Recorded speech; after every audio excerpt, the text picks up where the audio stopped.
Hi, good evening, everyone, and welcome to tonight's live streaming EKU Chautauqua presentation, sponsored by Eastern Kentucky University's nationally prominent honors program and housed in the College of Letters, Arts, and Social Sciences.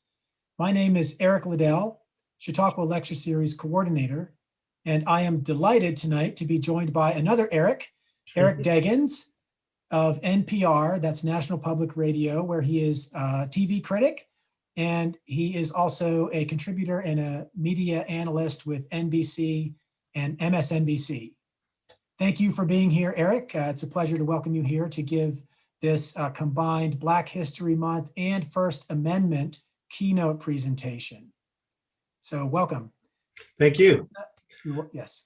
And I also want to welcome a few others whom you out there in virtual viewers land can't see right now, but who are behind the screens and who will be joining us at the conclusion of Eric Deggans' remarks for the Q&A and some discussion. And these people include my colleagues in the Department of Communication, Tricia Kelly and Chad Cogdell and Michael Randolph, as well as one of our students representing the Society of Professional Journalists, Kalia Mayfield. So welcome to all of them behind the screens. They'll be coming back on at the conclusion of Eric's program. And in just a moment, I will hand the screen over to Eric. But let me, in the meantime, alert all the viewers out there. I know you're saying hi, many of you, that you are encouraged also to submit your comments and questions right here in the YouTube chat or on Twitter at EKU Chautauqua. I will be checking both of those throughout the program. And I'll remind you, in the chat function towards the end of Eric's remarks to go ahead and get your questions in. And I know that there's also a little bit of sort of audience participation opportunity in the middle of Eric's talk. So listen up for that and add your comments into the chat on those elements as well. Full details of our EKU Chautauqua spring schedule are available on our website always. And you can also follow us on Facebook and Twitter for updates and reminders. Now, let me just take a moment to note that as those of you here in the central Kentucky region know, we are still dealing with some effects of last night's ice storm. And fingers crossed, we hope that everything will go well here. And we hope that everybody is staying safe and warm out there at home. If for any reason our program or our stream should be interrupted, please bear with us. We will make every effort to return as quickly as possible, but we don't anticipate that happening necessarily. And so to tonight's presentation, no one breaks down the complexity of race, media, and popular culture more cogently than Eric Deggans, writes Harvard professor Henry Louis Gates Jr. In addition to being NPR's first full-time TV critic, Eric Deggans is a contributor and media analyst at MSNBC and NBC News. He's a journalist of over 20 years experience, and he's the author of Race Baiter. You can see it strategically placed behind his shoulder. How the Media Wields Dangerous Words to Divide a Nation. A look at how prejudice, racism, and sexism fuel some of the elements of modern media, published by Palgrave Macmillan. Eric has won numerous reporting and writing awards from many outlets, including the Society of Professional Journalists, among a host of other distinguished organizations. His writing has appeared in the New York Times, Salon, CNN.com, The Washington Post, Village Voice, Rolling Stone, Chicago Tribune. I could go on. It's a very distinguished set of places his work appears. And it's my pleasure to welcome you, Eric Deggans, to EKU Chautauqua. Thank you again for being here. Go ahead and take it away and share your screen, and I'll be back and see you in a little while. Thanks so much, Eric. And I love doing that, saying, thanks, Eric. Nice, strong name. So, I am Eric Deggans. I'm the TV critic for National Public Radio.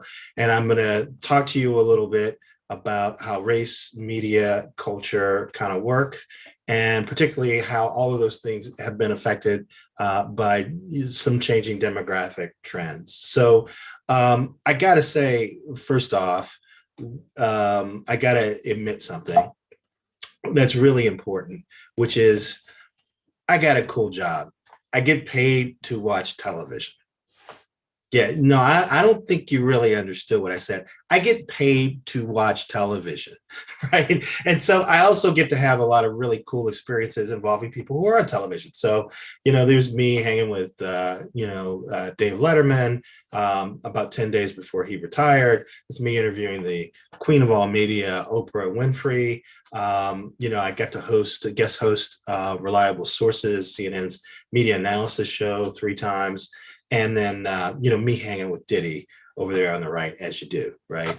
But my real job is trying to be a watchdog on how TV and media affect us all. And there's really no more important area to watchdog when it comes to how all this stuff works than to look at race. It is such an important area. And as this talk goes on, I will be making the case that it is the important intersection of all of these trends that have produced some of the stuff that we're always talking about, including the attack on the Capitol building and the impeachment trial that we're watching right now. So first, let's talk a little bit about demographics. By 2045, we're hearing from demographers that white people are expected to become a minority group in America. Basically, we won't have any ethnic group in America that's larger than 50% of the population. I've seen that number move. When I wrote my book, I think the year was 2050 or 2055 even. But demographic trends have been speeding up. We've been getting more and more diverse. And so now it won't be very long from now, less than a third of a generation from now, and we'll be in a situation where white people are in the minority along with everyone else. Now, what's interesting when you think about that is that there's this dynamic that happens when a group that was in the majority feels like it's going to be slipping into the minority, and it's called group threat theory. This idea that when groups that are viewed as the minority start to grow in power, the group that's in the majority feels threatened. And you look at the results of this 2018 survey that was done by PRRI and The Atlantic, and you see that 1 in 3 Americans and half of all Republicans think the prospect of an America where the majority of the population is non-white is a mostly negative outcome. So that's a lot of people, right? And then you break that down by party affiliation, and what you find, and that was reflected in the previous slide too. Democrats are much more bullish on the idea of America, a more diverse America, being a better America, being an America that achieves more and that improves, and that Republicans are much more pessimistic about that. Now, keeping that in mind is really important because that will govern how news decisions get made in some of these news outlets that are partisan focused, and it will affect how media outlets talk about race. And we'll talk about that later in the presentation. My book, Race Baiter, it pulls together a bunch of journalism that I've done about media and race and social issues over 10 years into one book. I did it in part because I was working as an adjunct professor in different places, and I was finding there was not one book where I could tell the students to go to where all this information was held. So I decided to write it myself. But in order to do that, I had to do 2 things. I had to educate people about how media works, and I had to educate people about how race works in America. So Race Baiter is a media literacy book, and it's a race literacy book. And as you go through it, you'll find things that will try to instruct you a little bit on how race works and try to instruct you on how the media works. And this talk is actually going to be a bit like that too. In order to have conversations about race, I always think it's important to set some ground rules. So one of the things that I try to say, first off, is that it's a conversation. I'm a little bummed out that I'm not able to be there with you in person, because when I'm able to be there in person with people and deliver a talk like this, it can really be a conversation, and I can put out ideas, and I can ask you questions, and I can hear feedback from you. We can't really do that quite so much in this setup. We'll be able to take some questions at the end of my talk. But normally, throughout my entire talk, I'm I'm always asking questions. And it's a way of building a conversation, because even though I have an expertise in this, I want to hear from you guys, and I want to hear what you think. So make sure that you hang around till the end of the talk so you can ask questions and I can really get a sense of what you think about what I'm saying. You make it a conversation. The second thing is that you allow that making mistakes and thinking about this stuff doesn't make you racist. A lot of times people feel as if when I start describing something that they've said or a way that they've thought about an issue or how they've approached something, and I identify that as perpetuating stereotypes or racism, they think that I'm saying that they're a bigot, and I'm not saying that. As we'll see when I get further down in the talk, I feel like we've all been socialized to elevate white culture over non-white culture.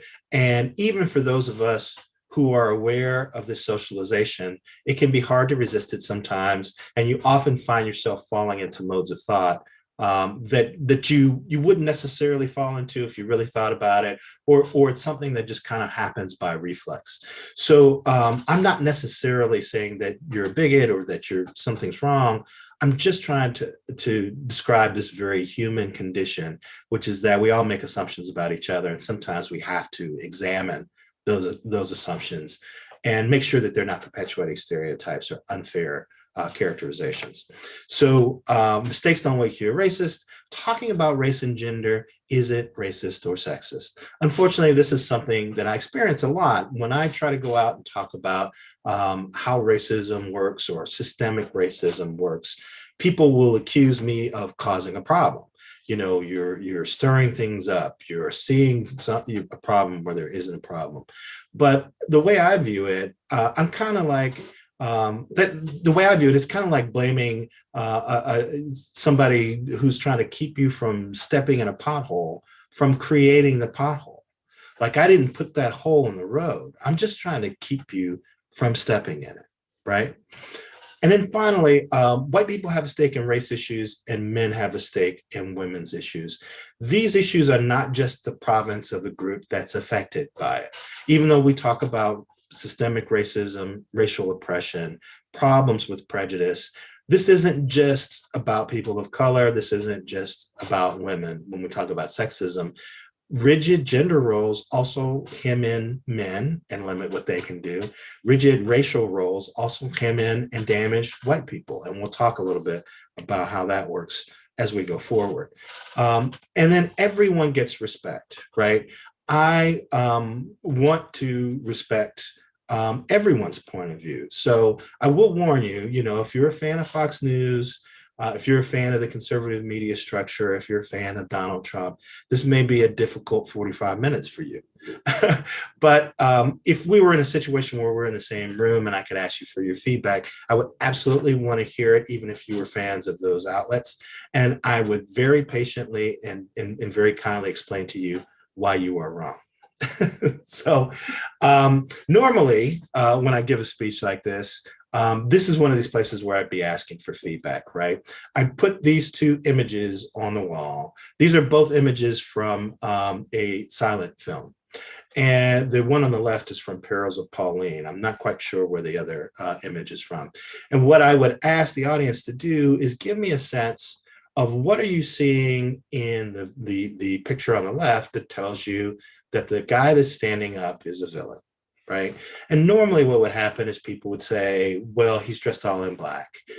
He's bent over this woman and his hands are kind of like claws. He looks very menacing. She's on a train track and she's tied up on a train track. That's one key that maybe he doesn't have her best interest in heart. He has this black top hat. You look at his face, and his face is kind of unattractive, and he has a mustache. He's not clean shaven, right? You look at the picture on the right, and I would ask, what do you see in that picture that tells you that this guy is a hero? And I would say, well, he's wearing a white hat, he's by a white horse, he's clean shaven, he's attractive, he has this very powerful look on his face as he looks out into the distance like he's about to do something really cool, right? So basically, the point is that there are a bunch of nonverbal cues going on in both of these pictures from a movie that was created probably 100 years ago, that immediately tell you without saying who's a villain, who's a victim, who's the hero, right? The problem that we have in modern media is when cues like that are used to reference stereotypes or prejudice or unfair characterizations of marginalized groups. And then you wind up with situations where, a Halloween costume, looks like a terrorist, makes a Muslim look like a terrorist, or, brings up the old image of the Asian geisha, or encourages white people to put on dark makeup and pretend to be people who live in a poor neighborhood, right? And as bad as it is to see this sort of stuff in Halloween costumes, it's even worse to see those kind of ideas crop up in news coverage and things like that, right?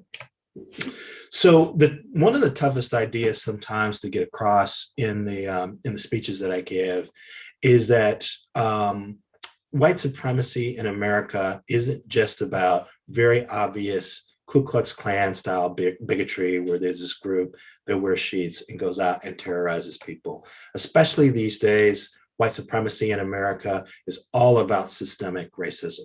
It's all about the way in which the levers of power work in America in ways that elevate white people and exclude people of color, elevate men, and hold back women. Systemic racism and sexism. And that can be the most pernicious type of oppression and the type that's hardest to oppose. This is something that we rarely talk about directly.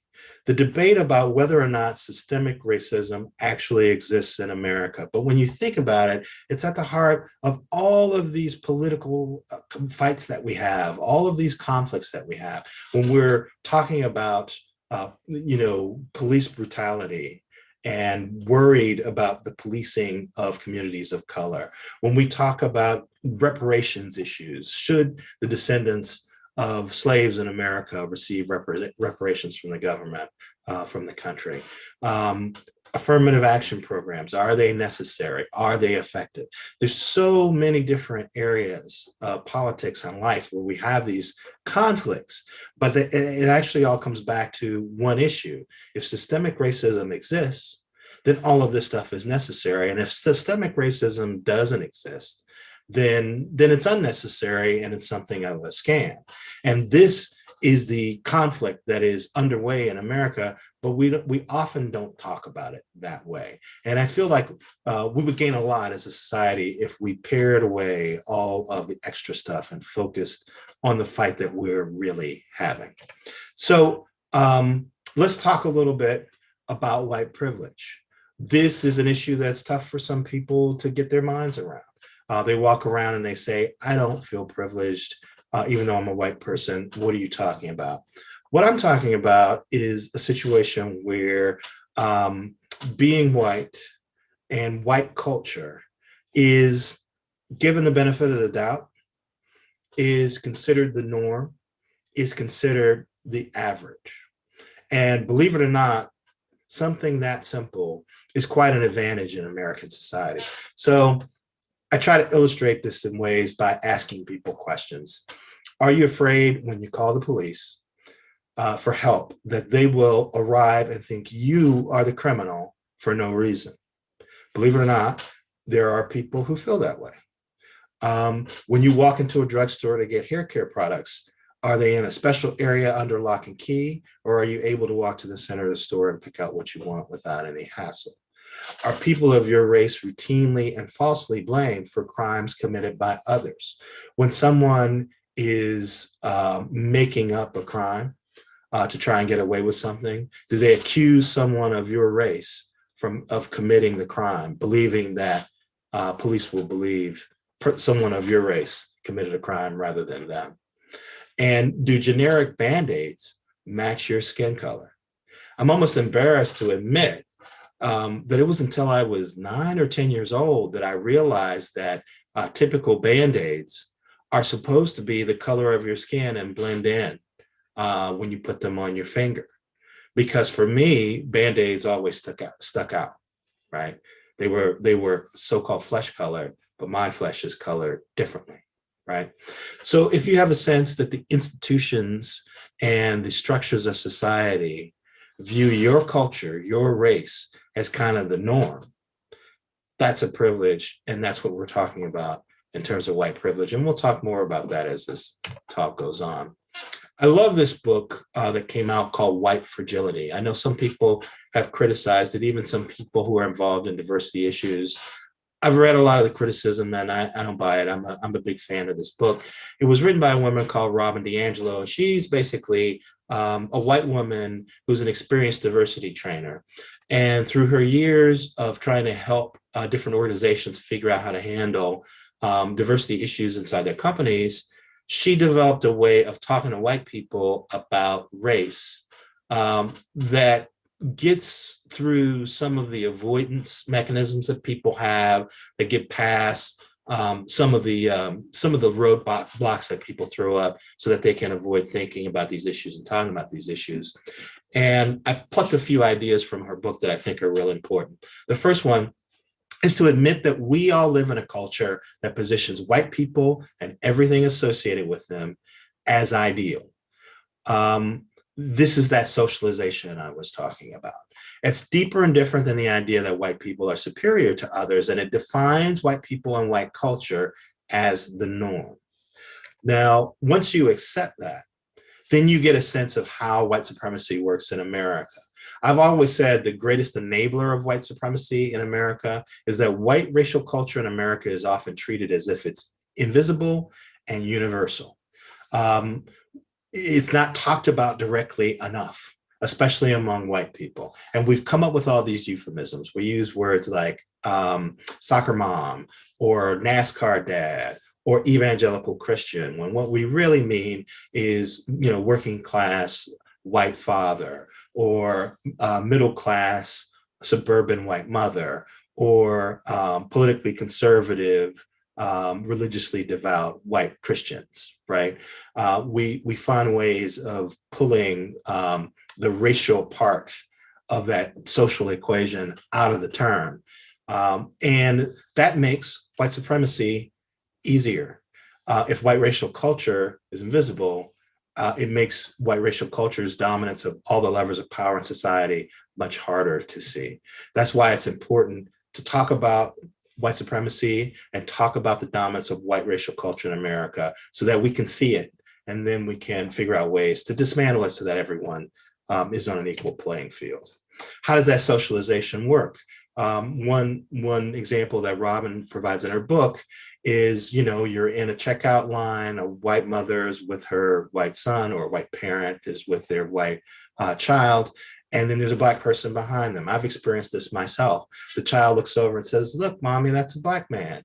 And the reaction is to say, don't talk about that. Don't notice that, get very flustered. "Oh, I'm sorry. I hope he didn't, insult you."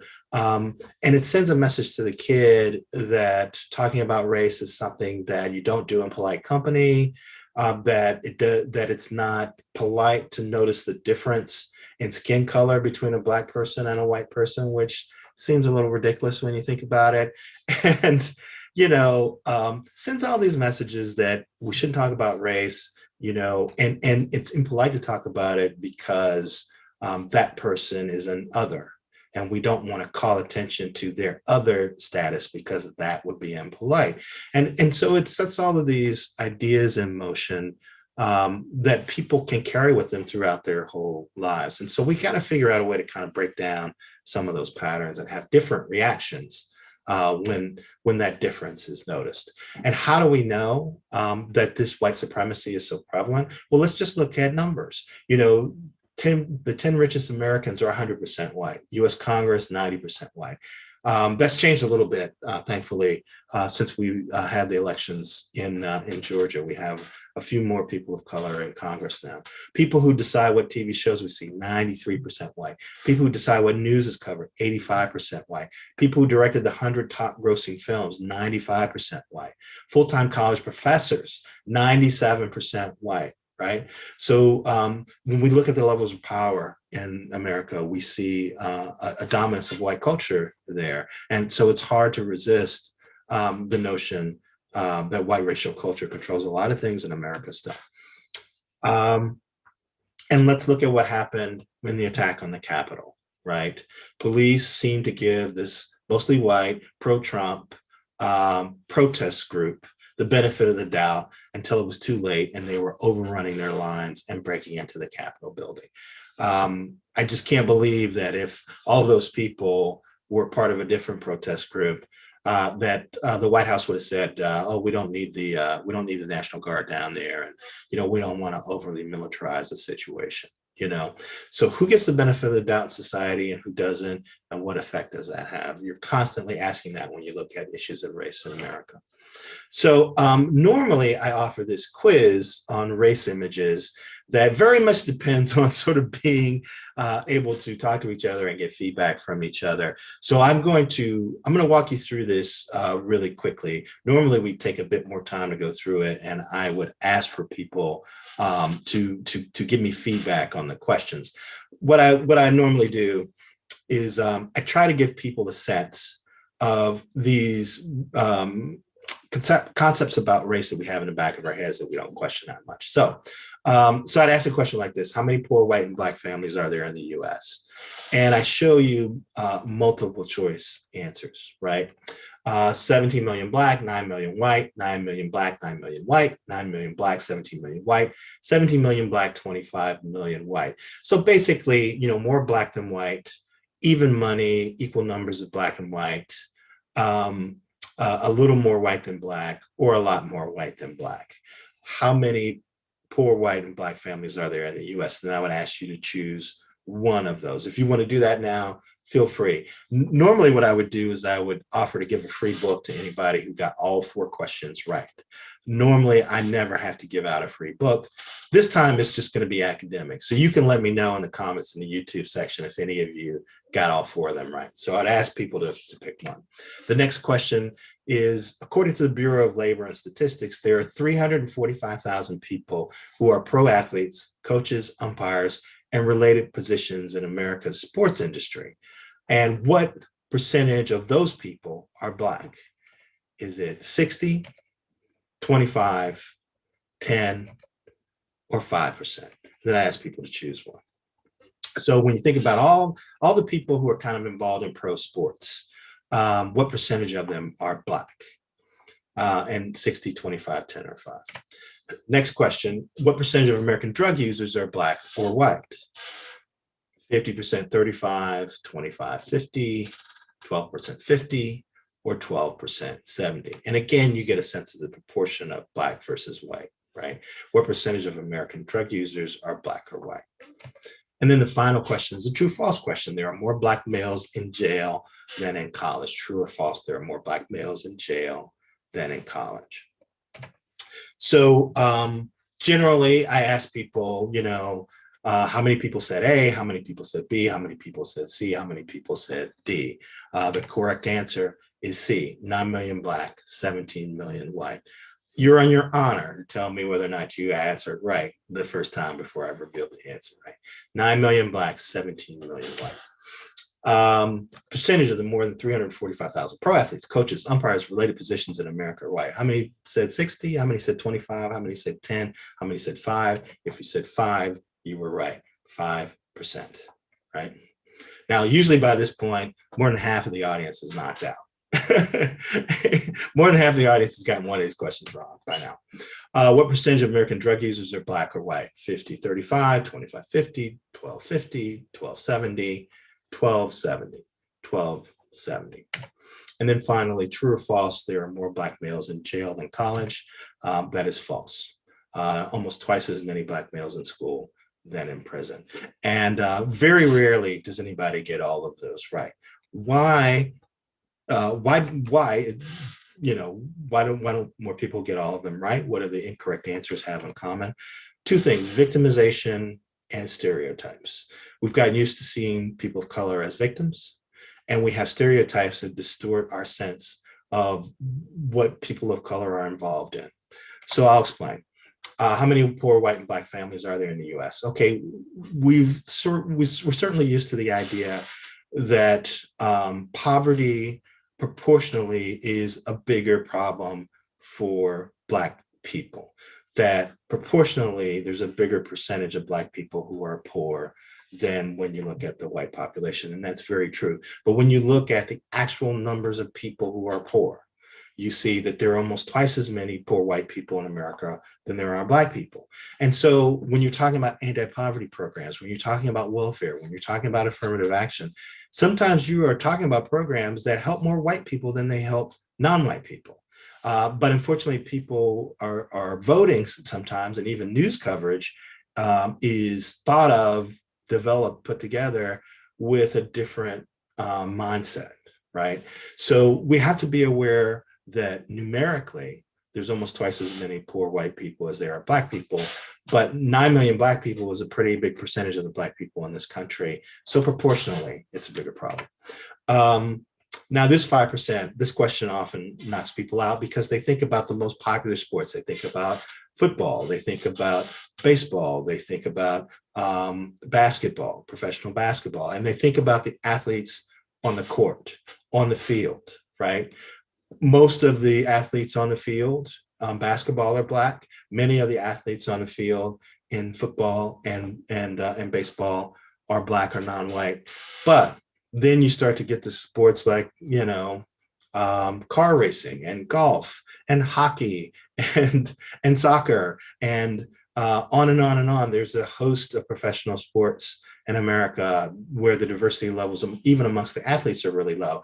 But if you look at the diversity levels of coaches, umpires, and related positions in football, in basketball, even in those popular sports where there's a lot of diversity on the field amongst the athletes, the people around them are sometimes not nearly as diverse. So the Bureau of Labor Statistics says only 5% of the people who are involved in the pro sports sector of America are black.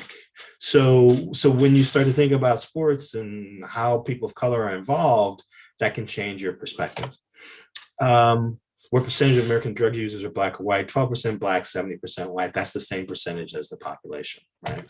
And then finally, even President Obama once went around saying that there were more black men in jail than in college, but that was based on a faulty study from 2002 that didn't include a lot of important schools.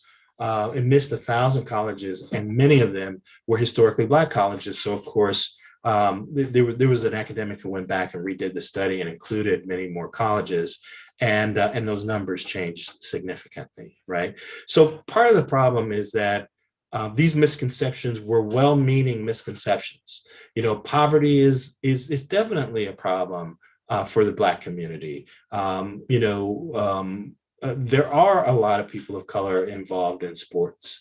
We do want to keep an eye on how many black men are in jail versus how many are going to school. But we want to have an accurate sense of where those facts lie and make sure that we're adequately addressing the problems and they're not distorted by our misconceptions about what's actually going on. So I'm really interested in, good faith, if anybody got them all right. I'm not saying I'm going to give you a book. I'm just interested in finding out.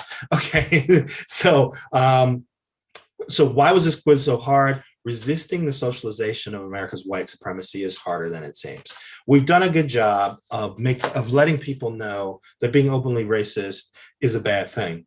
But that winds up creating a situation where people assume that you have to be a terrible person in order to encourage or perpetuate racism, and that's not necessarily true. And so resisting the socialization that makes us elevate white culture is harder than it seems, and even good people can struggle with it, right? Different groups see race issues differently. There was a study that was done by researchers at Yale and Stanford. They got together about 1,200 people of different races, and they asked them to judge racial progress, and they asked them how they judge racial progress. So how well are we doing now versus how we may have done in the past, or how are we doing in terms of progress on racial issues. And what they found was that white people, for the most part, tend to judge racial progress by looking at where we are and comparing it to where we used to be. So, we're not segregated by law anymore. We don't have laws against interracial marriage. We elected a Black president. We have a Black and South Asian woman serving as our vice president. Hey, we've made a lot of progress, right? People of color tend to look at where we are and look and compare that to where we should be when everything's equal. So, I earn 75 cents for every dollar that a similarly educated white man earns. I'm more likely to go to jail if I'm arrested for a crime. I'm more likely to be put to death if I'm convicted of murder. I'm more likely to be arrested and go to jail for drug crimes than a similarly situated white man. Maybe things aren't quite equal enough, right? So we're each looking at the same data, but we're using different yardsticks to judge it, which makes it hard for us to understand sometimes where the other person is coming from. For people of color, racial issues are a security goal. They're as important as putting food on your table or keeping your family safe. For white people, racial issues can be more of a nurturance goal. It's something you do to make your home a better place, your community a better place, but it's not quite as important as a security goal. So when there's different intensities in discussing racial issues, we can have a sense of where those differing perspectives come from. Breaking all this down requires anti-racism, not just being not racist. Anti-racism is this idea that you can't just walk around and say, hey, I'm not racist, so everything I do does not exacerbate racism because I'm not racist, and that's not possible. That's not how it works. The way life works is you're making a series of choices every day, and you can make a choice to tolerate racism, or you can make a choice to try and break down systemic racism.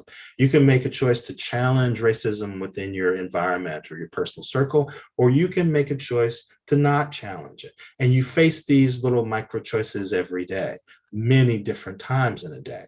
Being anti-racist means constantly challenging yourself to make those choices that break down the systemic racism wherever you live, wherever your environment is. And then you can tell yourself that you're not racist because you're actively working to break down systemic racism.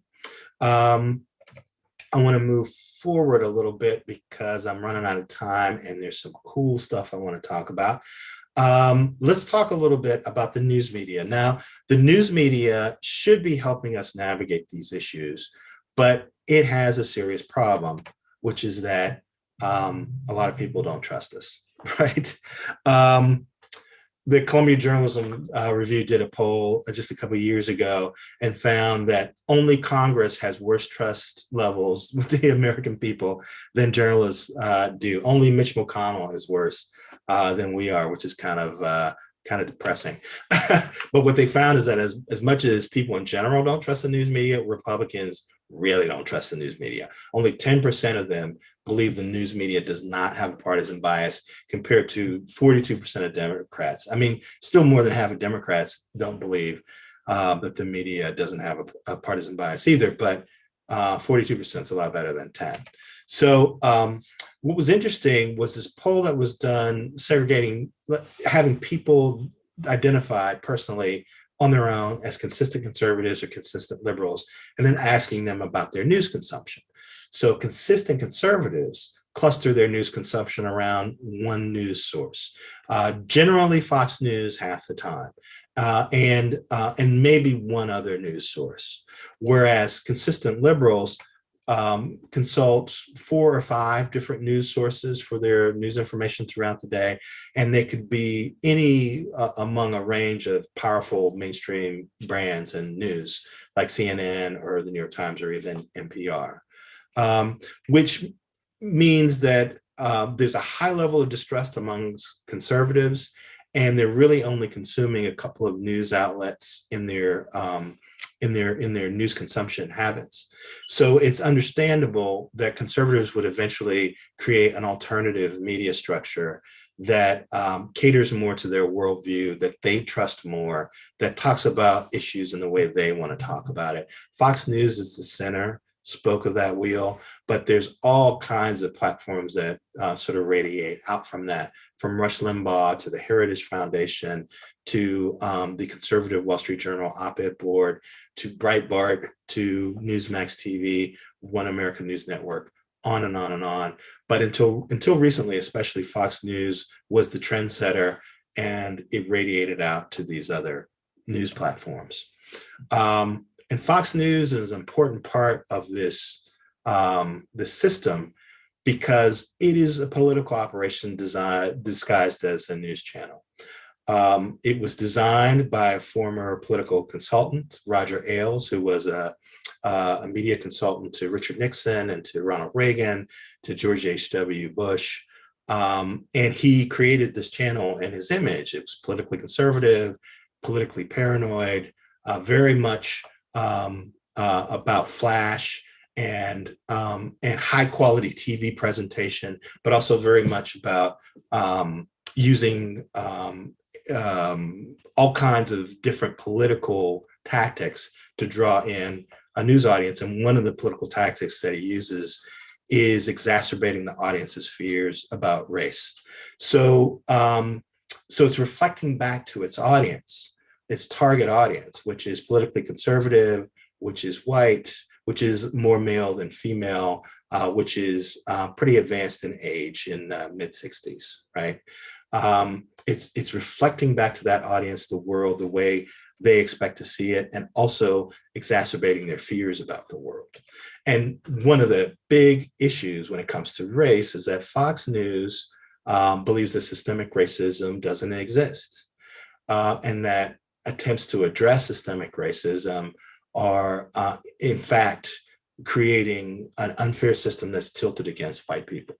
And so that's why it's so hard to talk about race on Fox News or within that sort of alternative environment, because there's a very basic question that people are disagreeing about. And I call it the tyranny of the broad niche in a way. When a media outlet focuses on a small piece of the demographic in order to find success, it focuses on the desires and the worldview of that small niche and ignores the wishes and the perspectives of anybody who doesn't fit that niche. So when Fox News focuses on its target audience in that way, it is oblivious to the concerns of the people who don't fit that target audience. But it's a news channel, or it calls itself a news channel. And so journalists can't do that. You don't have the luxury of ignoring the perspectives of people who are a relevant part of news stories, but don't necessarily fit your target audience. And what's interesting is that Donald Trump has been and is that idea in politics. He has superserved a group of people who are loyal to him no matter what he does. And he found a lot of success in politics until that stopped working. But that's a way of sort of targeting people that's very similar to media. So we've reached this point where tactics used by media and tactics used by politicians are kind of converging. So I think I've been speaking for about 45 minutes, if I'm judging it right. So I think this might be a good time to take a pause and take questions from you guys. I have more material, so I can keep talking if you want me to do that. But it seems like it might be a good time to kind of pause and see if there's some questions piling up on YouTube that I can answer from people. What do you think? Hey, Eric. Yeah, absolutely. Thank you so much for the presentation, very rich and ranging presentation and very illuminating and bringing greater clarity to a lot of complexities and subtleties. And we do have a number of questions already that have come in. And so, let's turn to some of them, and I'll invite my colleagues, Chad and Tricia and Michael, and I think is it Natalia, to join us on screen as well, if or when they wish. And if you need to or want to go back to your PowerPoint to share the screen, just do that at any time. Okay. Why don't I, welcome Trish. I'll turn things over to you and the others in just a moment, but we do have so many questions here. Let me just go ahead and throw a couple out at Eric right away. Although first, let me just point out that Ginny mentioned that the horse and the horse picture you showed is a picture of Buck Jones and his horse Silver. So you can write that down for future. All right. Thank you. I knew somebody would know that. I figured I could crowdsource that one. So there you go. And as you were talking, Kelly S. mentioned that, among other things, race blindness is something that has been taught and inculcated into a lot of people for many decades. So it's no surprise, that as you were talking about it, it's very difficult to detect and then to root out. Nobody appears to have got all of the questions right on the quiz. Oh, okay. Yeah. Peter and Benjamin seem to have got 3 out of 4. Nobody claims to have got them all right. And I won't tell you what I got, but it wasn't very good. Let me go ahead, Peter and Benjamin. Let me throw out the first question here for you from Richard O.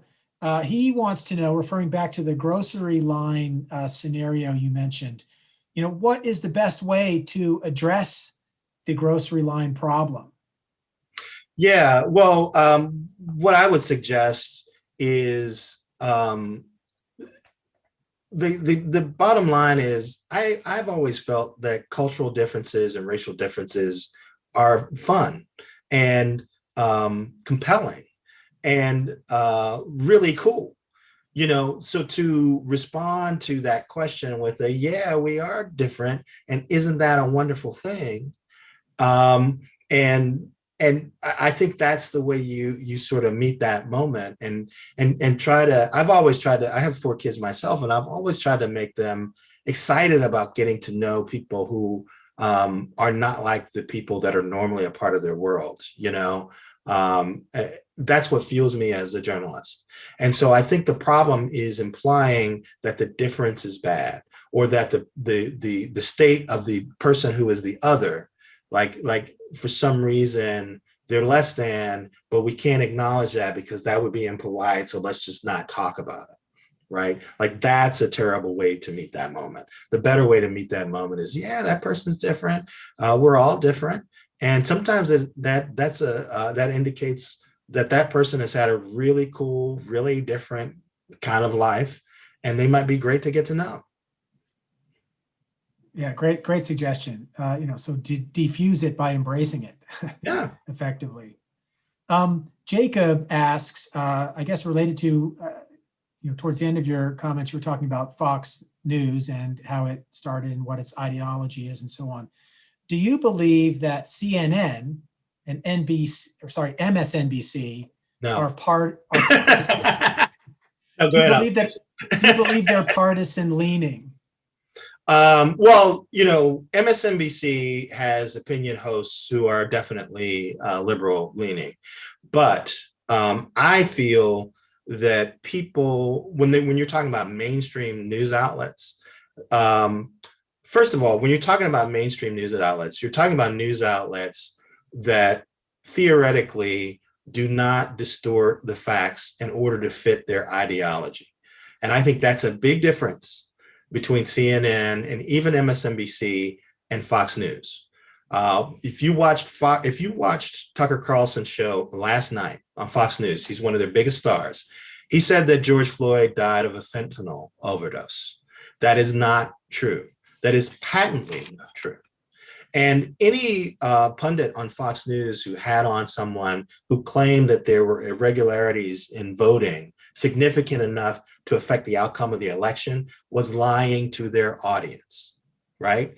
And even if you're ideologically, focused, even if you're MSNBC and all of your opinion hosts are liberal, you're not supposed to say things that are out and out lies on the air. That's unethical. And, I'm an opinion columnist, right? It's my job to state my opinion every day on the radio and on the web and on television. And I have rules that I have to follow. I can't say something that's untrue in order to win an argument. But Fox News does that all the time. So I separate Fox News and One American News Network and Breitbart and Newsmax TV. I separate all of those in an area where they are willing to tell lies in order to serve their political agenda. Mainstream news outlets are not supposed to do that and generally don't do that. Now, is MSNBC ideologically focused towards liberalism, especially in its opinion hosts in prime time? Most definitely. But they also have people like Chuck Todd who are journalists who host shows that are not ideologically focused. And CNN's focus is much more about being an opposition to the White House and being in opposition to the people who are running the government and trying to gain attention by holding them accountable very visibly. Mainstream news outlets are biased much more towards drawing an audience, making an impact, making a profit, celebrity, the power of the wealthy. They're much more biased towards that stuff than they are towards liberal politics. Okay, thank you. Let me throw out just a couple more interrelated questions here because we have so many. And then I promise I will turn things over to my colleagues here as well. One of our viewers asks, where is it? Should media coverage regarding crime, specifically shooting and police shootings, adhere to a similar code as the Society of Professional Journalists Code of Ethics? Why or why not? And I guess this has to do with, as opposed to sensationalism or going in for emotion. What do you think about that? That's one question. And then also, how do you feel about the way the media portrayed protests and riots? In particular, they portrayed Black people in protests and riots last summer. Do you think the media in general could have done better? And if so, how? Well, there's a lot to unpack in all those questions. First of all, what I find when people say the media, they often mean cable TV news. And I'm always trying to remind people that there's a lot more components to the media than CNN, MSNBC, and Fox News. Cable television news in general is focused on conflict, and it uses conflict to keep people watching the channel, whether it's CNN or MSNBC or Fox News or Newsmax. They all use the same formula in that way. And so you're going to see when something like protest is covered, you're going to see the elements of conflict that are part of that protest emphasized more because that's part of their programming formula. PBS, the NewsHour, has a different way of reporting the news. NPR has a different way of reporting the news. Print outlets like the New York Times and the Washington Post have a different way of reporting the news. So we're all coming at these issues slightly differently because our target audiences want the news reported to them differently. So we're not going to be, NPR values its image as an honest broker. And so we're going to work very hard to not encourage conflict in our coverage. We were reticent to use the word lie in talking about some of the misstatements and the disinformation that the Trump administration was disseminating. That's sort of our value, right? So what I would say is I think news media tried very hard during the summer to figure out the difference between the peaceful protesters who often came to a city during the day and the riots that would break out at night, and who was causing those riots and why they were happening. And often they were two very different things. But it's tough when a riot is going on to really get a sense of why it's happening, who's instigating it, and why it is persisting. I don't think it's fair to try and say that Black Lives Matter was encouraging rioting throughout the entire summer. But I also kind of sympathize with Martin Luther King's notion that rioting is sometimes the language of the oppressed, and that sometimes the only way you can get people's attention is to kick something over. And I think if we want to see less rioting in situations like that, there has to be a more robust response from the system to try and address the problems that created the frustration in the first place. Okay, thank you. Let me invite either Tricia or Chad, if they have a comment or question, to go ahead and chime in. While at the same time, it seems that our Zoom has dropped Michael and maybe Kalia as well. I hope that they, can rejoin us. But Chad or Tricia? Sure. Go ahead, Chad. Was curious. Chad first. Michael's back on. In the atmosphere of the COVID atmosphere and the things that have developed over the last 12 months, you see an increase in the scapegoating of minorities when it comes to the virus, when it comes to treatments, when it comes to minority experiences in healthcare? The sense that I've gotten, of course, there's some concern about these reports of Americans being targeted for physical attacks. And certainly I've talked to some Asian American friends who've told me that they have had more experiences of open racism, people accusing them of bringing over the virus and things like that. So that's one thing. And when you have a presidential administration that's using phrases like the China virus, that doesn't help. That doesn't help things. That doesn't make things easier for Asian Americans and Asians in America who are afraid they're going to be attacked on the street. So there is that. And there is a lot of concern about the fact that deaths from COVID are disproportionately higher for Black people and for people of color. And I don't think we've yet seen a robust systemic response to that.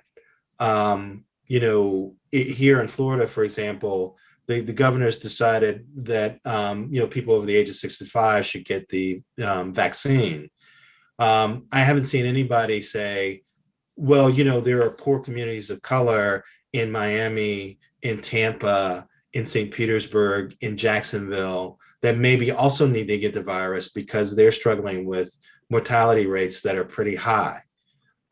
So the question is where's that consideration?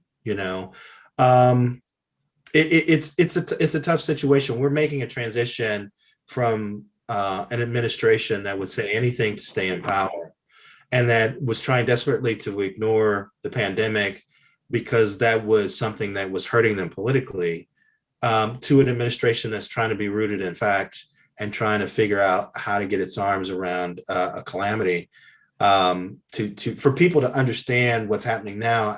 I've been telling people actually to read Barack Obama's latest book, because there's several sections in it that talk about how they had to mobilize to save the economy once Barack Obama took office. And what I'm seeing from the Biden administration now reminds me an awful lot of some of the things that President Obama was describing about how they had to mobilize and put effective teams together quickly and try to figure out how to mobilize government to affect change quickly. Tricia, you had a question? Yeah, I was just wondering, because I know there are a lot of students in the signed on to YouTube watching, and I've seen a lot of familiar names, so I know they're in some of my journalism classes. What kind of advice would you give student journalists when it comes to covering race and diversity on their campus? Well, I don't know how diverse your campus is. When I was at Indiana University a long time ago, it was only about 10 or 12% Black, and I think the numbers are a little better now, but not that much. So you're dealing with a situation where probably there's not a lot of diversity on your campus, I'm guessing. One thing that's important is to not keep going to the same spokespeople to find out about what's happening in communities of color or oppressed communities. We can get into this pattern where we're always going to the head of the NAACP, or we're always going to the head of the biggest Black church in town, or we're always going to the head of the Urban League.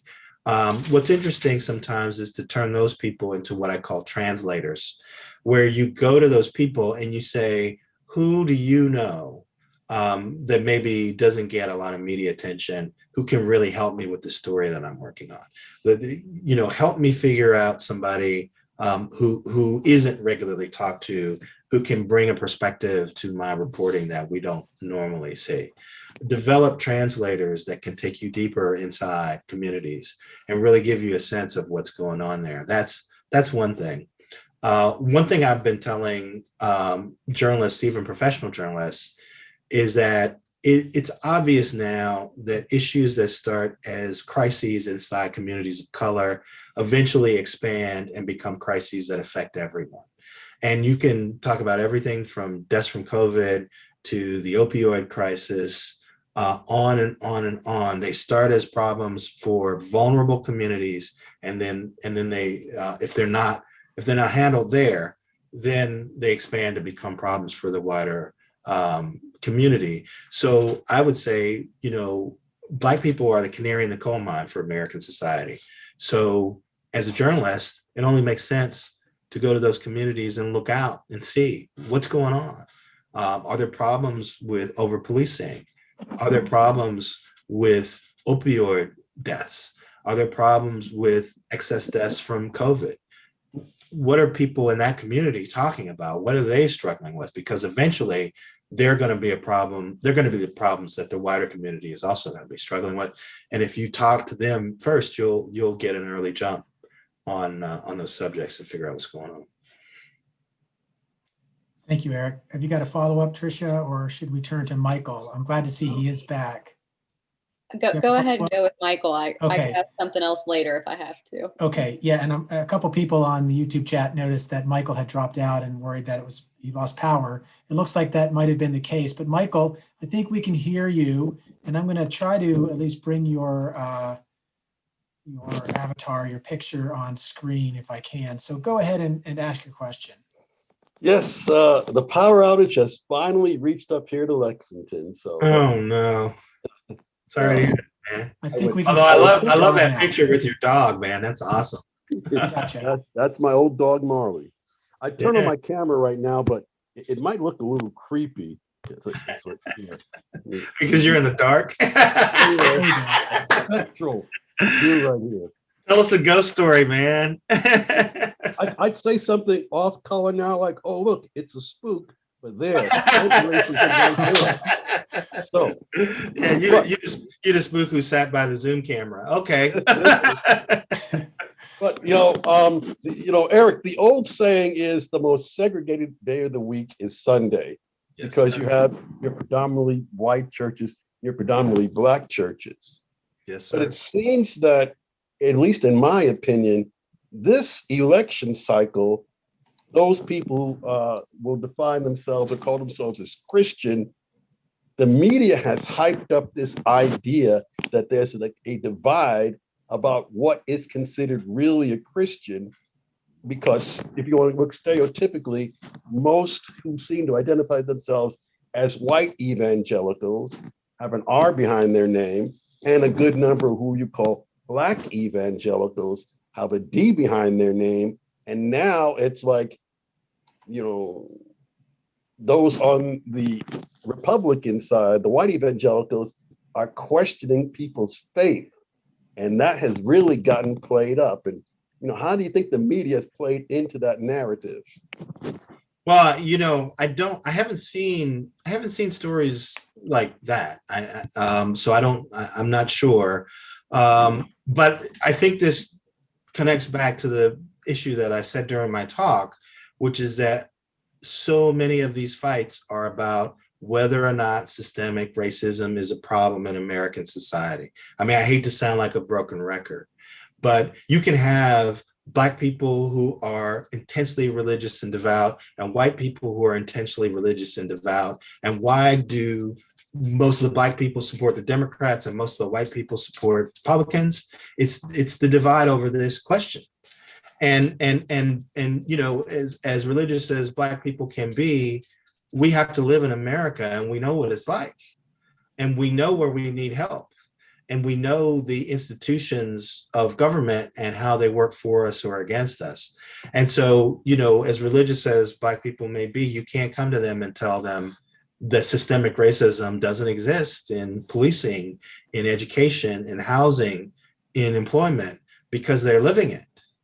And so, you know, I think that's a dividing line that just doesn't get talked about. And so people are looking for all these other reasons to explain why people are choosing one party or another, or choosing one ideology or another, when in the end, it kind of comes down to that question. A follow-up question, well, not a second question. I talk about, you know, in my media and society class, that the subtleties of racism in media permeate throughout even media that is oriented towards, let's say, the Black community.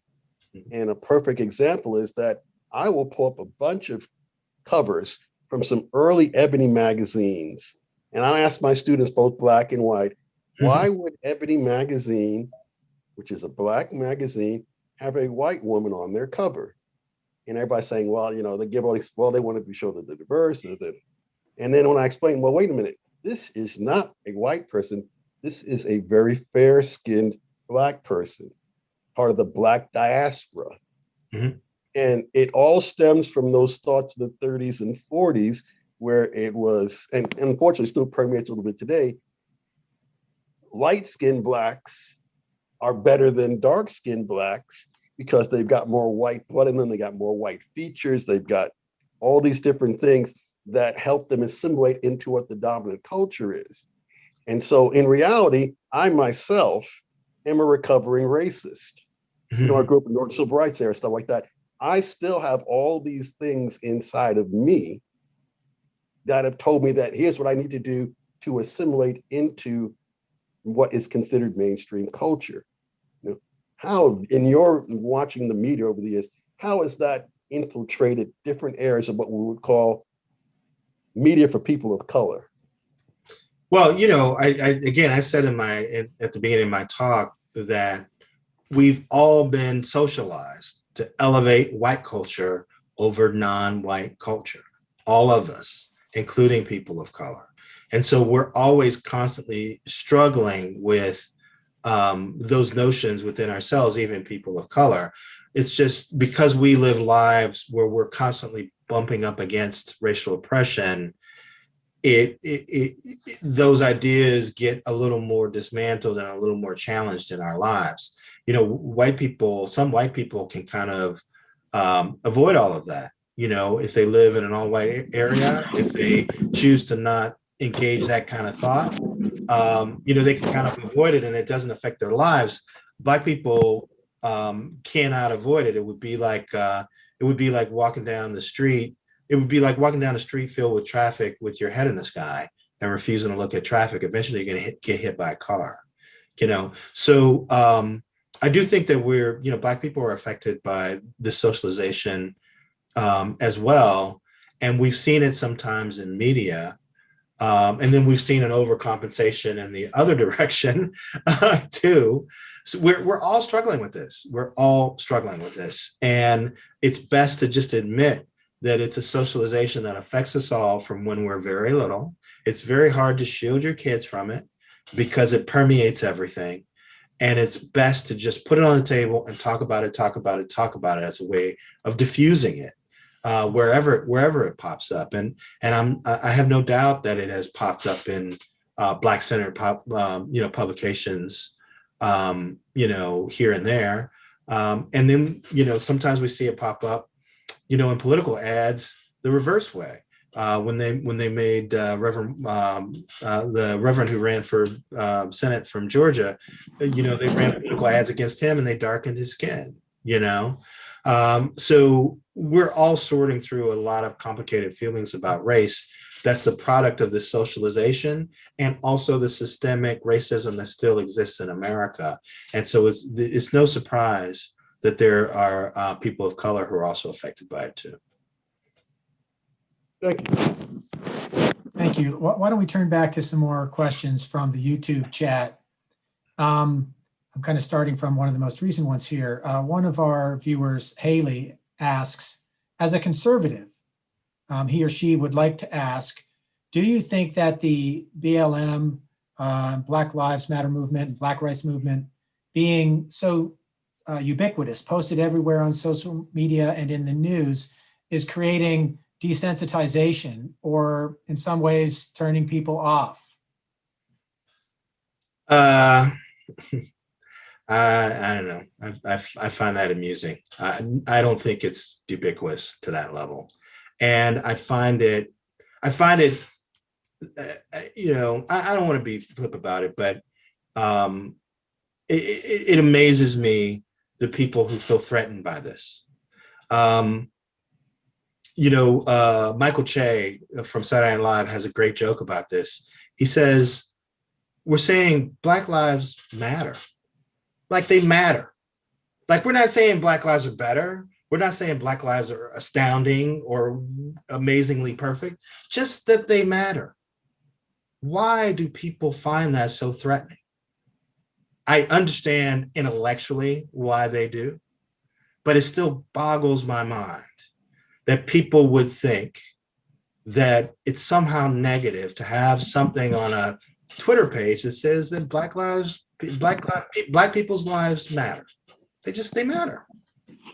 Not that other people's lives don't matter, but that Black lives matter. Because so often American society has acted like they don't. And it is time to remind people of that regularly, that American society often acts like Black lives don't matter. We don't need to do that for white people because there's so many institutions in America that already do that.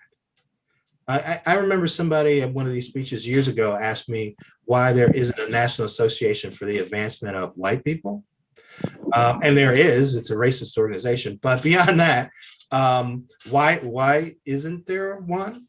There isn't one because there hasn't been 400 years of laws arrayed to devalue and dehumanize white people so that they can be enslaved, so that their labor can build the early financial success of this country, and yet they would have no voting power and no wealth until just about a generation ago. That's why. You know, until relatively recently, there have been tons of laws on the books aimed at disenfranchising Black people. So I don't think it's asking very much to have a popular pop culture slogan that reminds America, hey, Black lives matter. They do kind of matter. Yeah. So, well, as another way of, I guess, keeping that in the foreground, right? A couple people have comments about education and educational development and so on. MV Pollock writes, public education must address needs of all students in all backgrounds, taking different living experiences and trauma into account, and adds, one size fits all creates a learning gap, differentiation is needed. And then kind of on the theme of education and the question of making education more appropriate, more inclusive, more representative, et cetera. Jason writes, Dr. John Powell says we should, quote, expand the circle of human concern, unquote, in education. What are strategies for educators to do this, to expand this circle to a society, a region, and a culture that has embraced increased individualism and that has these other problems we've been talking about? Okay. Well, you know, one great idea is to embrace Black history and history of non-white people as American history and as something that's taught every month, every week, every day, right? I always say to people that Black History Month is kind of like Valentine's Day. You always want to make sure that the person you love gets some extra love on Valentine's Day. But if you don't show that person that you love them every other day of the year, your relationship is still going to be in trouble, right? So part of this is breaking down these partitions that separate the education that we're giving our kids about our own history, right? I shouldn't have been surprised by this, but the HBO show Watchmen debuted a year ago in December, and it depicted the Tulsa race massacre, this amazingly brutal lynching where the white community in Tulsa basically destroyed the Black business area in Tulsa. And, there were airplanes involved and, mass shootings and all kinds of horrors.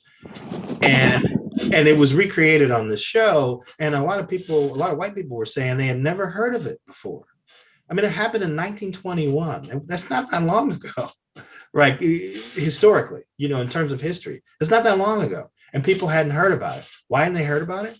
Because nobody was teaching it. Nobody was teaching them that in the schools. So we have to find a way to be honest about the history of this nation and talk about those moments. There's a great book called The Dead Are Arising that was written by a wonderful journalist named Les Payne and then finished by his daughter after he died, about the life of Malcolm X. And in that book, in the beginning, it talks about this lynching that happened where like in, I think it was St. Louis, was it St. Louis area? Omaha? Was it Omaha? Yeah, I think it was Omaha. So the Irish had all the working class jobs in that town. And then Black people started moving there because they heard that there were labor jobs available and that there was opportunity. And this friction began to develop. And so the white crime bosses in the area began to pay white men to put on blackface and stage attacks against white women so that they could then blame a Black man and gin up a lynch mob against them. So they did this to this guy who was so affected by arthritis that there was no way he could have assaulted a white woman, but he was falsely accused. The police tried to protect him. The crowd advanced on the city hall and almost lynched the mayor, who was white, and pulled the guy out and, of course, tortured him and lynched him and then dismembered him.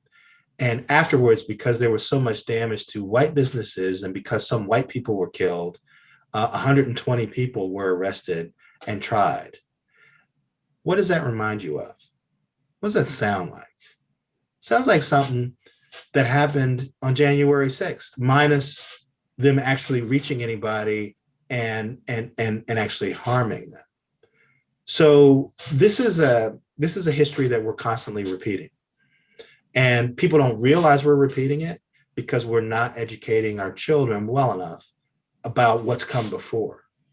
And when I read that passage in that book, I thought to myself, this, absent, them actually reaching a public official and actually harming them, this sounds like what happened at the Capitol building. And things like this can repeat because we're not aware of our own history. So that's the most important thing, making sure that we teach our full history, warts and all, to kids as much as we can. Absolutely.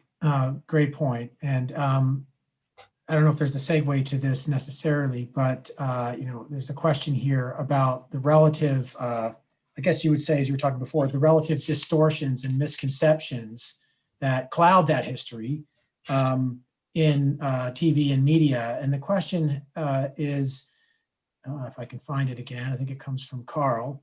Do you find more evidence for this problematic stereotyping and other racist representations?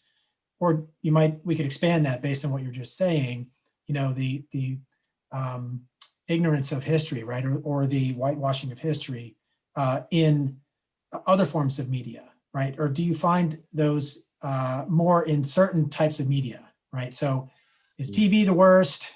Are newspapers bad? What about the movies? You know, where do you see things relative to that question?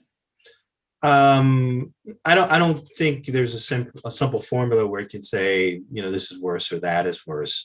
I think we're in a moment right now where cable TV news is particularly bad because of a power struggle that's happening in conservative media, because the you know, fact-free way that the Trump administration has conducted itself for a lot of reasons, you know. But that's something that I think is particular to this moment in time and to this political and media moment. But we're finding there are tons of newspapers that are apologizing for how they've covered race in the past. The Los Angeles Times was one of the most recent ones late last year. They apologized for the way they have covered people of color and civil rights movement, and the fact that they don't have any Latinos in prominent managerial positions in a paper that's based in a city that's 50% Latino. So every media platform has its blind spots and its terrible moments. And it's all a result, again, of that socialization that I talked about. And also, you know, all these media outlets have tried to figure out how to make money. And sometimes they try to make money by exploiting people's racial fears, or by feeding into their stereotypes, or by making assumptions that are rooted in stereotypes that aren't fair.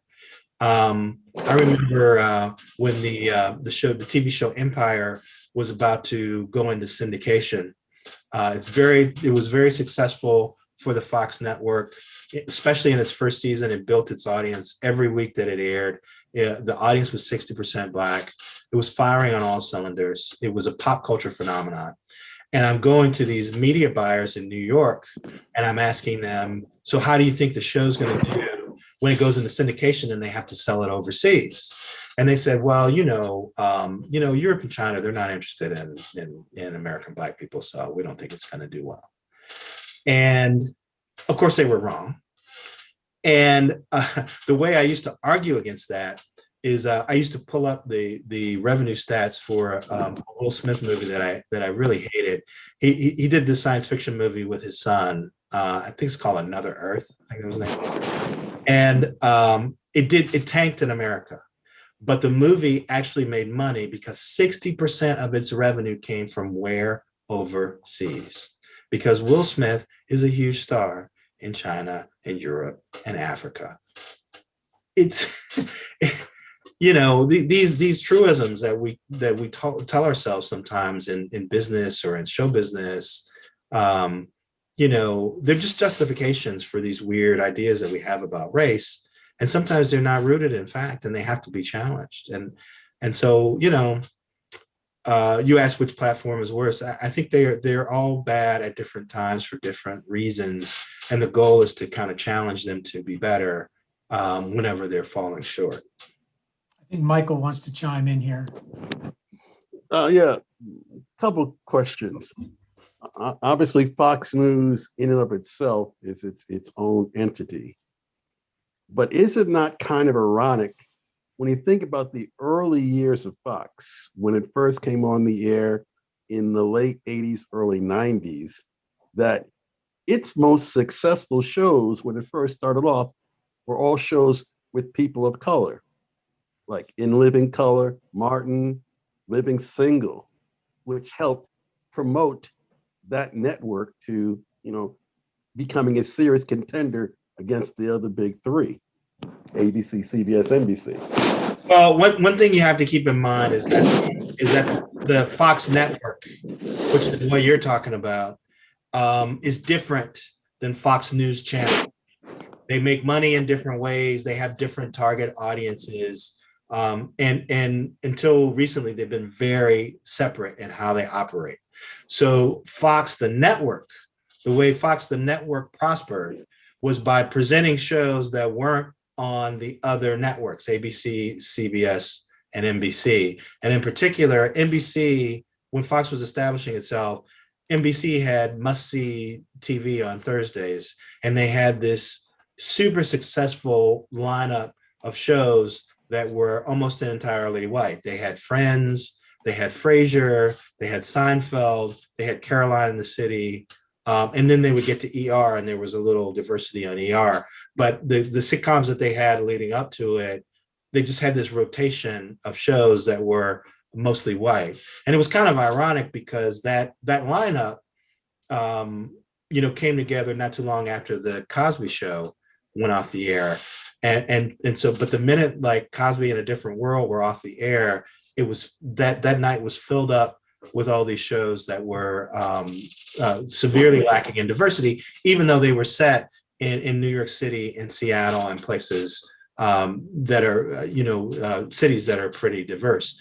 So Fox, in order to counter program that, decided to turn over Thursday to shows featuring non-white characters and performers who are popular with Black audiences. So that's where In Living Color lived. That's where Martin lived. That's where Living Single was. That's where New York Undercover was. All these shows featuring Black and brown stars that were counter programming to the lily white Seinfelds and Friends and Mad About You's and Frasier's. And so that's why that happened. Back in the day, the way that you got an emerging network started is that you targeted Black audiences, because Black people were so starved for the sight of Black people on television that if you put on a bunch of shows starring Black characters, Black people would watch it. But the problem was that the advertising industry wouldn't give you, wouldn't pay premium prices to reach those people. So after a while, if you had a network that only attracted Black people, then you couldn't get the kind of advertising revenue that you needed to survive. So eventually the Fox network started to turn away from programming Black-centered shows so that they could get more advertising revenue. And then the UPN network did the same thing. And then the WB network did the same thing. And those two things combined, and they became the CW we have now. So that's one whole thing. Fox News Channel is very different. Its target audience is white, old, the median audience for a lot of its popular shows is 65, politically conservative, more male than female, super white. So that's just a very different thing. I remember joking with some of my colleagues years ago that WB stood for Watching Black People. So yeah, because they were getting the network established, but then once the network got established, they filled up with all these sort of primetime soap operas and stuff that weren't emphasizing Black characters. And now they're much more diverse than they were a few years ago, but they're not as Black focused as they were back then. Second quick question is, can you explain the term alternate facts? Sure, lies. That's easy. Thank you. Sure. Why does it seem to work on so many people? Because another name like that. Well, when you're talking about the Fox News audience, you're talking about an audience that's been propagandized for over a decade to believe, this idea of truthiness, that what you want to believe is true has to be true. That's the core of Donald Trump's argument. I thought I was going to win the election, so if I didn't win, it's got to be fraud, right? I'm not a loser, so something had to happen. I bet if you put him under a lie detector, he would believe what he's been saying, even though it's a complete lie. So part of it is the effect of propaganda. This is an audience that has been propagandized over the years to believe what the stars of Fox News tell them and disregard what they're hearing from all these other outlets. And so alternative facts is just it's just a weasel word to explain why this area of media is saying something that all these other media outlets are saying is not true. And we've reached a point where the it was bad enough when we had people going on an outlet that calls itself a news channel, and they were saying that Barack Obama wasn't born in this country, or that there was some kind of evidence that he wasn't born in this country, or that Donald Trump said he had investigators in Hawaii trying to track down evidence that proved that he wasn't born in this country. All of it was nonsense. He's never been held to account for it, really. Bad enough that they were airing that. But now they're airing stuff where people are saying that there's significant voter irregularities when there are not. It's just a bald-faced lie. When Tucker Carlson can go on and say something about George Floyd that is patently untrue, and then imply it's some kind of larger conspiracy. A guy gets paid $10 million a year, says something like this, and has no punishment, suffers no adverse reaction. I worry for the future of media in America, because they've become anti-journalism. They become anti-media. They will say whatever it takes to make their political points and soothe the feelings of their audience. And we've seen what that's done to our whole fabric of media. And I don't see it going away anytime soon. I know that in your radio interview, you talked about the power of the pocketbook and pressuring advertisers to kind of, enact some change. I wonder if you could elaborate about that a little bit. I mean, you just said you don't see some of these problems going away anytime soon, and yet we know that there has very recently been some dramatic responses by various companies pulling their support for various networks and various politicians and so on. So maybe you could elaborate upon that idea a little bit. Well, that's the question that I have. These companies may have pulled giving contributions to politicians, but have they pulled their ads from Fox News? Have they pulled their ads from Newsmax or One American News Network? I would bet next week's pay they have not. So they're really they're funding an engine of this misinformation, and I really do think. I mean, people have talked about like bringing back the fairness doctrine, for example. But if you bring back the fairness doctrine, which was it was a stricture that was implemented by the FCC that insisted that if you were going to broadcast one political point of view, you had to balance that out. You couldn't just constantly broadcast one political view to the exclusion of competing voices. And the end of the fairness doctrine allowed talk radio, AM talk radio, to become as political as it is now and as right-wing as it is now. And so people are saying, bring back the fairness doctrine. Well, if you do that, then you put people who are appointed by the president in charge of deciding what is news and what is not, and what is fair political balance on a media outlet. And you'd have to figure out some kind of legislation that would extend the FCC's dominance to social media and to cable TV news, which right now it doesn't have jurisdiction over. I think all of that is misguided. I think the best way to deal with this is to hit people in the pocketbook. If you make it impossible to profit off misinformation and disinformation, then these outlets won't do it. So part of it is trying to convince major advertisers to stop advertising on platforms that feature misinformation and disinformation. People who are advertising on Tucker Carlson should be getting calls from average consumers and from pressure groups saying, look, this guy just said something that's a lie. Why are your ads on his show? In addition to that, these lawsuits that have been filed by these voting machine companies trying to hold these organizations that claim they are news outlets, trying to hold them to account for the falsehoods that they have broadcast. That's another way to hold them accountable. Sue them when they say things that are false, that damage the reputations of businesses and of people. But if there's a way to make it more costly to be in the business of misinformation than it is to broadcast what's actually true, then you'll see the level of misinformation drop off drastically, because the main reason all of these outlets are doing this stuff is because it makes money, because they make tremendous amounts of money. according to Brian Stelter's book, Hoax, Sean Hannity makes $43 million a year. $43 million a year. That's why they're doing it.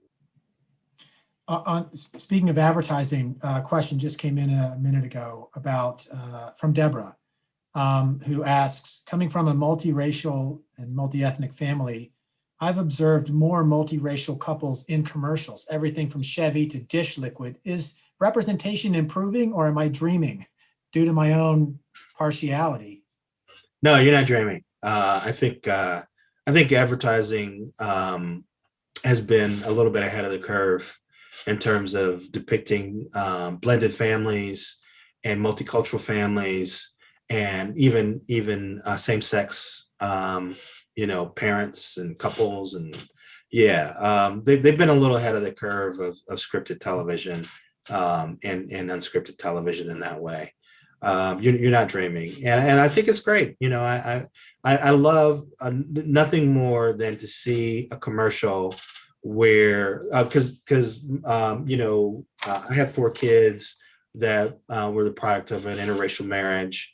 And so I like nothing more than to see an ad for a bank or an ad for dishwashing liquid where, the parents, are of different races and the kids are biracial, and that doesn't have anything to do with the product that they're selling. They just happen to be that way.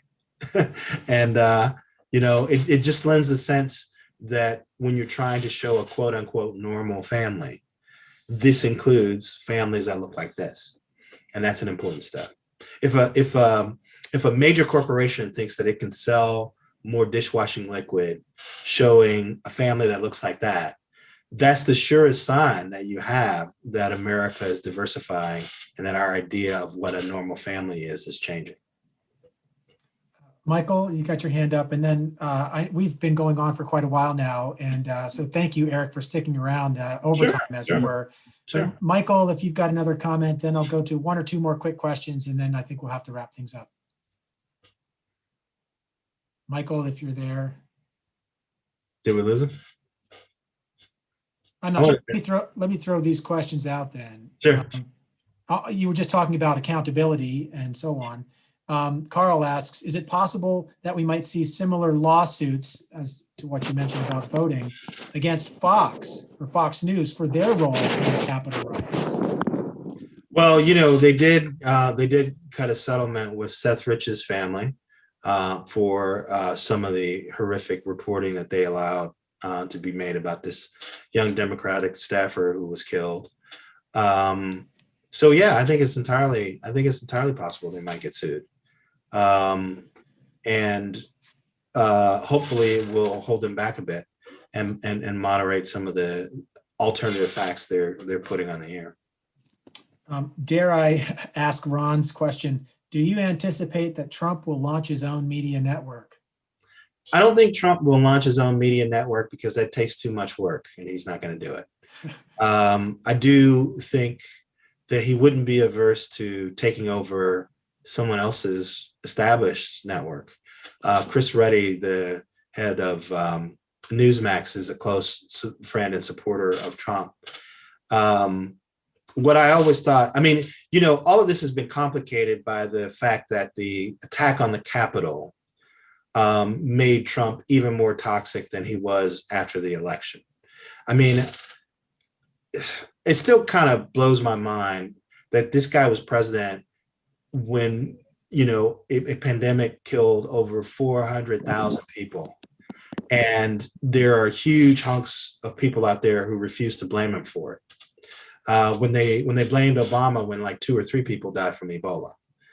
But at any rate, even after all the calamity we've suffered as a nation, we finally get to January 6th, and the president delivers a speech that encourages a mob to attack the Capitol building, and 7 people die.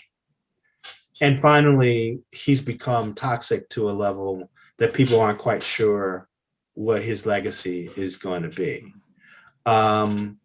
He's upset with Fox, but Fox basically cannot allow him to land somewhere else, because wherever he lands, that place will automatically be a tremendous competitor for control of the conservative media space. So I think ultimately, once the impeachment trial is over and he's officially like not convicted, which it seems like that's what's going to happen, then the consideration will turn to what's his next outlet going to be. And Fox is going to back up the money truck to keep him from going to Newsmax. Because if he goes to Newsmax and turns it into Trump TV, they automatically become a contender in a way that they never have been. And Fox will face the fight of its life. So it'll be interesting to see what happens. My money's on Fox figuring out a way to give him a ton of money and sort of prostrate themselves before him to keep him from going anywhere else.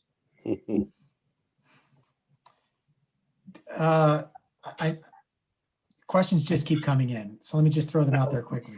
Sure. How do you think we can, or is it possible to mitigate the effects of such a widespread consumption of fake news, of misinformation in recent years, or is it not really possible, on the broad scale, given in a certain sense what you just described? That is to say, many of these outlets will continue, or they'll mutate and transform and find ways to go about that business. Yeah, it's hard. It's going to be hard, man. I mean, because again, the problem is that there's profit in it. Newsmax has seen its profile increase to a level that it's never been before. One American News Network is being talked about. I mean, One American News Network should be on the level of like a tinfoil hat wearing fringe person on the far reaches of the AM dial. But for some reason, they had a seat in the White House briefing room, and national news organizations were talking about their programming. They have a seat at the table. Like if One American News Network was suddenly transformed into a liberal oriented platform with exactly the same resources, it would vanish. No one would be talking about it. And so because they were recognized by President Trump, and because they're conservative, they've been allowed to have a profile that's sort of beyond what they should have. So the question is, can we get back to a moment where some of these marginal players are not getting so much media oxygen, and the primary players in the conservative media space are being forced to deal in fact more and to stop broadcasting lies? And like I said, the only way I think that happens is through a concerted effort. The social media platforms are going to have to stop allowing people to broadcast lies all the time. There's going to have to be pressure put on advertisers to stop buying ads in service of shows that are constantly broadcasting lies. And there's going to have to be lawsuits filed when lies are broadcast that affect people's public standing unfairly. And I think if you can make all those things happen at once, you can kind of force the alternative conservative media structure back into a position where they're acting in good faith and they're not broadcasting lies. I mean, there's nothing wrong with having with having people on cable TV news who are pundits, conservative pundits. The problem is when they're constantly broadcasting lies that motivate people to do things like attack the Capitol building. That's the problem. Social media has started to try to clean some of this up, but you were just suggesting it needs to go a lot farther because they're part of the problem. We had a question about that as well. Yeah, I don't know how much further I don't think they have much of a stomach for going much further than they have, but I do think it's I mean, I never believed that they would ban Donald Trump, and they seem and some social media platforms seem to be banning some of his most ardent supporters. I think the Capitol attack, just sort of exposed what can happen if this stuff isn't put in check. And until that happened, there were still people who were fooling themselves into thinking that this was mostly a semantic argument, or this was mostly about people arguing about politics on television. This is about motivating people to take action. And this is a movement that is being hijacked by certain domestic terrorists who want to achieve something. And if we're not careful about how this misinformation and disinformation is distorting how people view the American experiment, we're going to be in real trouble before we know it. This is not something that just ended because the Capitol attack, didn't achieve what the attackers wanted. This is a persistent problem, and it will return, particularly if a Republican gets elected president in the next 4 years. So how do we, negotiate rules of the road for media outlets so that they don't broadcast lies, especially lies that incite people to commit violence? I think that's what we're going to be struggling with over the next 4 years. Okay. There are still lots of questions coming in, but we don't have time to get to them all. And I apologize to everybody out there who's still continuing the conversation. And I encourage you, Eric, to take a look at all the different comments. And if you have YouTube chat access, you could respond to them if Sure. you so decide. But I want to give the rest of my panel here, my colleagues, one more chance to chime in before we call it a night. I know that Michael had his hand up again. I apologize. Technology, obviously, I'm supposed to teach again. I can't remember to take my mic off mute. I was gonna say one quick thing, and then a question. You may remember a few years ago when they had that Cheerios commercial, and they had that little biracial girl and her parents. That received a lot of criticism in some areas about people were insulted. They would put a couple like that and that child on there. But how do you argue, or what do you say to people who say it seems unfair that big tech is only targeting conservative voices? People like Josh Hawley, who has a book deal, all of a sudden book deal gets canned. But yet, it's probably going to be highlighted tomorrow in the defense's part of the impeachment trial. You get networks like MSNBC and CNN, and they're standing there watching Black Lives Matter and Antifa burn down cities and destroy things. And you hear liberal reporters and liberal politicians talking about we need to get up in, the administration's face. We need to hold the Trump administration accountable. They need to kick them out of restaurants. It's a double standard, and it's against conservatives because it's all the liberal media. Well, I mean, again, that's propaganda. I don't, point by point, I can talk about all the ways that that's wrong and misguided. 93% of the Black Lives Matter protests were found to be nonviolent in a study that was done last year. The bottom line is, talk to Planned Parenthood, people who work for Planned Parenthood, people who work for super liberal, politically active organizations about what they can say on social media and how they have been limited by Twitter and by Facebook.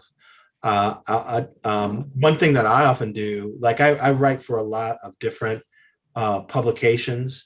So sometimes when a column that I've done comes out somewhere and I want to promote it on Twitter, I'll want to buy an ad to promote it.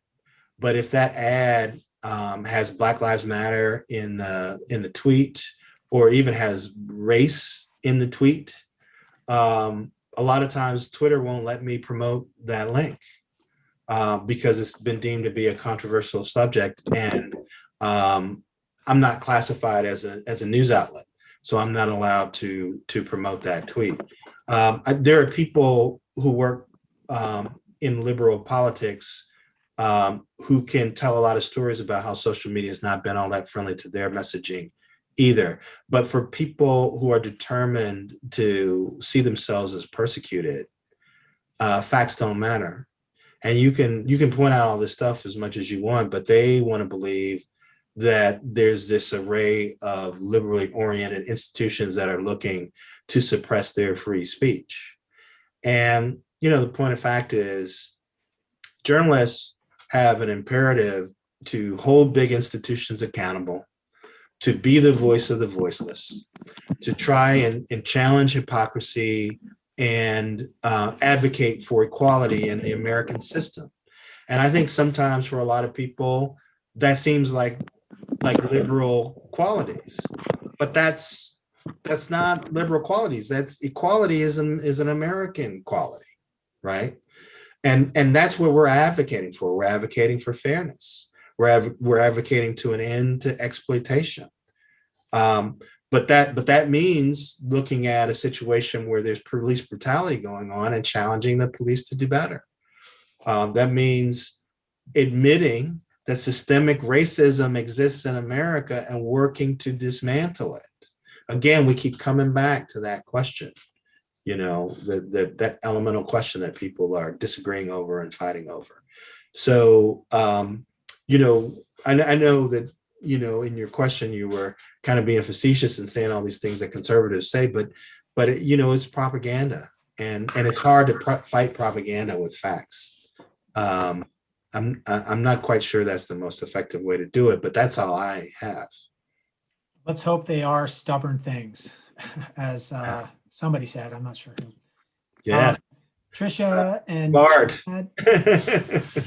Yeah, I had one more question just in regards to your book. You said that it has a couple of themes there, media literacy and race literacy. So do you think we're becoming more or less literate in this country in those areas? I